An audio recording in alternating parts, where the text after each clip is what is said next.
The men were on the military test place, didn't like at first that a girl were flying there, because it was a man's job at this time. But when they saw that I silently in one corner where I thought nobody would see me made, every day from very great height, my vertical dives with bombers and Stukas and so on, to test air brakes from all different military types. On landing her Stuka at Rechlin after one such test flight, she was told by Karl Franke, the chief test pilot, that he was going to Bremen to test fly Germany's first helicopter, designed by Professor Fokker. And he asked me if I would like to bring him there with my most beloved bomber. This was the Dornier Do 17.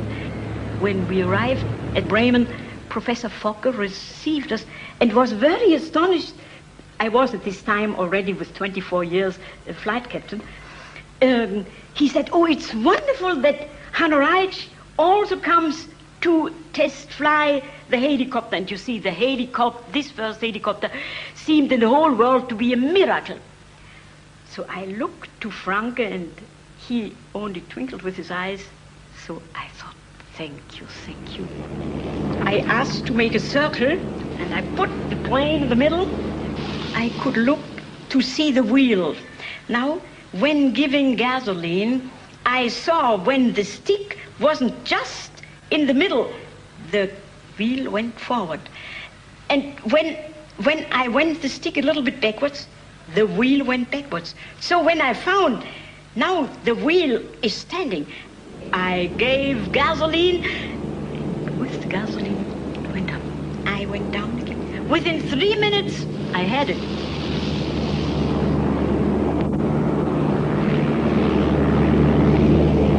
The FA-61 was undoubtedly the world's first practical helicopter. But at that time, there remained the problem of how to present this achievement to a skeptical world. You see, when the newspapers in the whole world wrote about this first miraculous helicopter, we had already so many enemies that they didn't believe it. And if Germany would have invited them, they wouldn't have come. So very clever General Udet thought, we will, without inviting them, have them all. The occasion was the Berlin International Motor Show, an annual display of German technological skill, which naturally attracted the world's press. And this time, 1938, he thought, we will show the helicopter. And Hanna had to demonstrate this.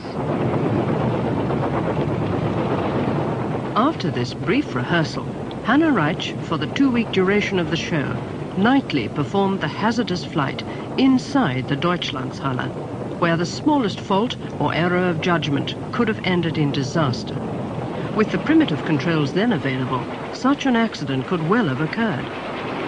But all went well, and it was so clever of General Udet, because due to this, it remained an historical fact that Professor Fokker's helicopter was really the very first in the history of mankind, yes?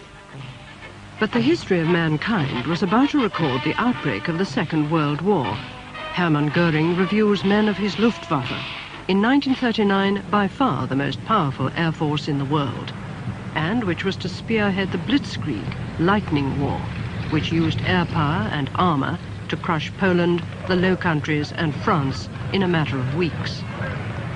In achieving this, many new military concepts were employed: parachute and airborne troops, and perhaps the most innovative of all, the brilliant first use of glider-borne assault troops to capture a vital Belgian fort in 1940. Following the success of the small 10-man glider, a larger machine was produced and test-flown by Hanna Reitsch. This glider, the Gotha 242, could carry 21 fully armed men or be used on supply missions. It was, by Allied standards, a large glider, but it was soon to be dwarfed. Willy Messerschmitt, the head of the company bearing his name, had been ordered to design and produce a glider capable of carrying a tank or no fewer than 200 fully armed men. 200 of these enormous gliders were to be immediately constructed for Operation Sea Lion, the 1940 invasion of Britain.